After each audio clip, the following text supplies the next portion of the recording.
দুই বন্ধু রাধেশ্যাম আগরওয়াল ও রাধেশ্যাম গোয়েঙ্কা সম্মিলিতভাবে ঠিক করলেন কলকাতা তার সিদ্ধিবিনায়ক মন্দির উপহার পাবে এখানে।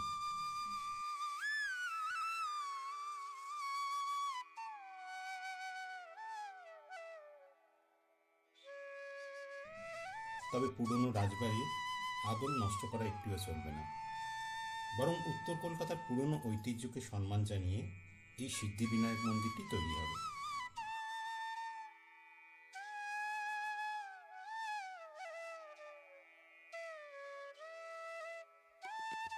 কলকাতা তথা বাংলা বা পূর্ব ভারতের মানুষকে আর মুম্বাইয়ের সিদ্ধিবিনায়ক মন্দির নয়, কলকাতায় বড়বাজারের কাছে মুক্তারামবাবু স্ট্রিটে তারা সিদ্ধিবিনায়ক মন্দিরের দর্শন পাবেন।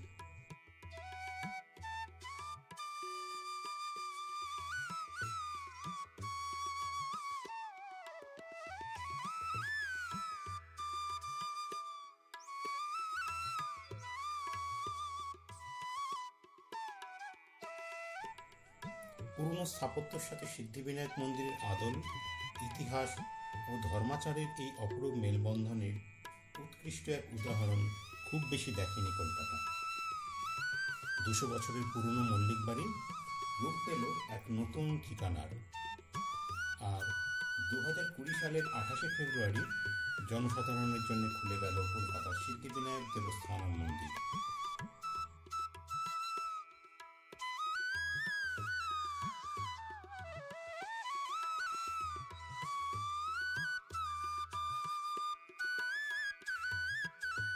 তবে এই মন্দির কিন্তু গড়বড়তা মন্দিরের মতো নয়।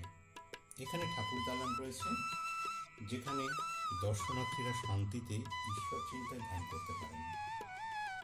আর এই মন্দির গঠনের সময় দুই বন্ধু ঠিক করেছিলেন যে ধর্মাচরণের সঙ্গে সঙ্গেও এখানে আরও কিছু যদি করা যায়।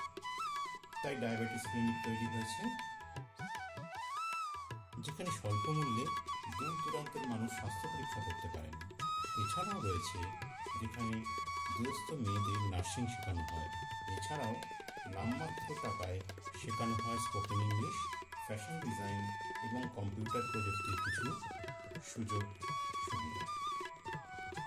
আর এই মন্দিরের বিশেষত্ব হলো যে এখানে সবসময় প্রসাদ দেওয়া হয় এবং সমাজের যে কোনো শ্রেণীর মানুষের জন্য এই মন্দিরের দ্বার অবহেলিত রয়েছে।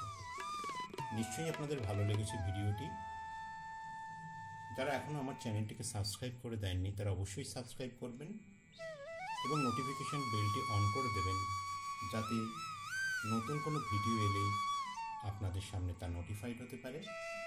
আজ এই পর্যন্ত, আবারও আপনাদের সামনে দেখা হবে নতুন কোনো ভিডিওতে। ধন্যবাদ।